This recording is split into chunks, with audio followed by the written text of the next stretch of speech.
Dito na nga kami sa Family Park eh. At wala nga namang nagpipiknik ngayon dahil sa init ng panahon. Tingnan nyo naman. Nakatulog na nga si Elise dahil masarap nga ang ihip ng hangin. Tingnan nyo naman. Papasok na nga kami sa Family Park ngayon at may dalawang pusa nga na yan. Huwag kayong mag-alala, hindi nangangagat yan. At kung kagatin man kami niya, walang rabies yan. Dahil dito malinis ang mga pusa, inaalagaan pati yan. Family Park eh. Ayan. Andito na nga kami sa Family Park. Ang sarap na nga ng tulog ni Elise. At si Ate Ibangkay gustong pumunta doon sa playground doon para mag-swing. Sige na nga, tara na. Starbucks nga pala mga miss. Sa kabila naman yung Shake Shack. Kaso nga lang wala kaming pangkape dahil sadyang mainit naman talaga dito.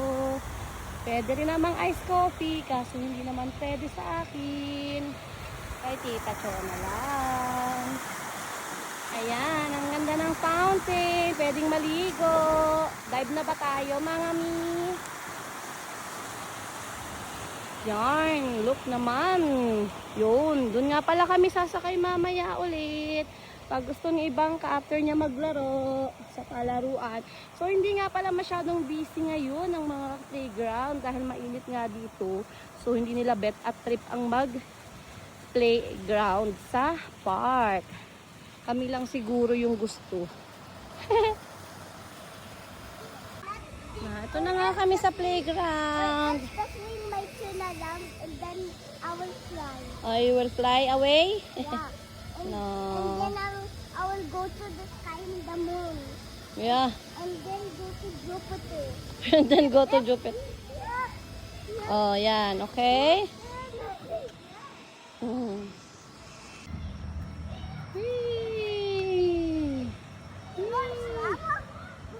Yeah, I think so. They're playing floor is lava.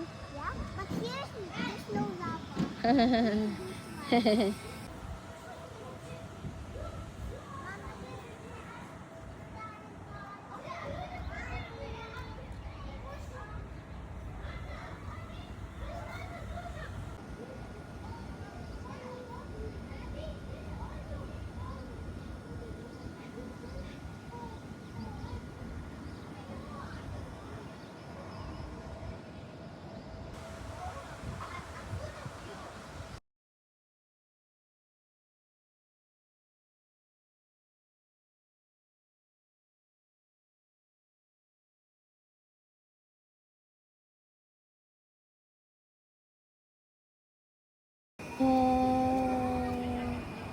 Airplane. Andun isa ay tulog na.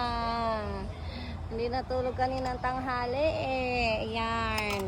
Tulog ni Mama Chona. Ikaw, kumusta ka naman dyan?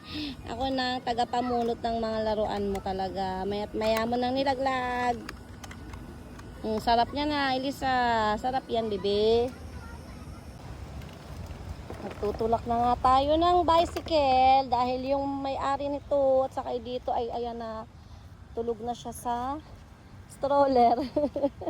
At karga ko naman si Elise. Tibay ng stroller eh.